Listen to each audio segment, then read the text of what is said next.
Well, many of us love to sell things like clothes, furniture, cars, anything really online, and companies like Craigslist, OfferUp, LetGo really make it so easy, even Facebook. But you do have to be careful because there are unfortunately scammers out there, and a transaction could not only end up costing you your property, but also a lot of money. So we have crime prevention specialist Heather Turco with us this morning from the Lee County Sheriff's Office. Now, you've been seeing a lot of phone calls about this lately, huh? We have, to our fraud line. You know, eBay is another big one, and it's nice to be able to have those transactions, but they have to be legitimate. There are things we look for. In fact, similar calls in the last week, our Economic Crimes Unit actually received a call from a local woman, Lee County woman, called our fraud line selling her wedding dress, okay? On Craigslist, $150 is what she wanted. So she got a buyer. Buyer said, I'm going to send you a cashier's check. She agreed. And so the check came. But here's where it gets sketchy. The check was $1,800 for a $150 wedding dress. Huh. Said, oh, you know, made a mistake, just use it for shipping and then just send me back $1,500. You can keep a little bit for your troubles. Right?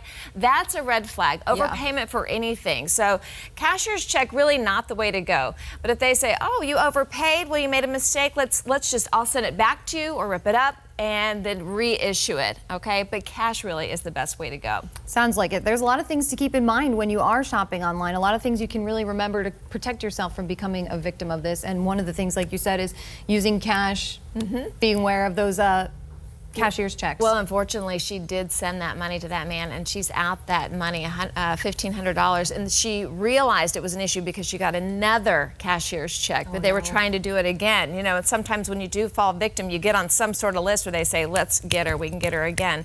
Or him, for that matter. So yeah, Lisa, locally, face-to-face is best. If you could do local face-to-face and cash only, you're going to avoid 99% of the scams. So that's what you need to look for.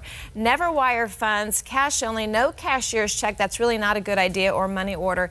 And again, don't give out any personal information. So I was going to say, what can we do to protect ourselves outside of not giving away that personal information? Well, some of the warning signs. So say you are trying to do a transaction, sell a wedding dress, furniture, even a car. You know, if you receive an email or text from someone who's not local, that's a concern. I mean, I know it sounds great and they're willing to pay for it, but again, cash is the way to go.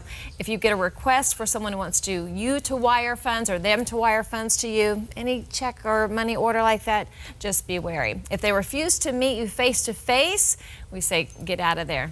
The best way to do it, and again, public place, face to face. Your personal safety is important, and your property, of course. And if you have any questions, contact our fraud hotline. We'd love to hear from you, hear what crime trends are out there. Even if you don't fall victim, we'd like to hear what's going on. 239-258-3292. All right, thank you so much for being here, Heather. Chris, we're going to send it back to you.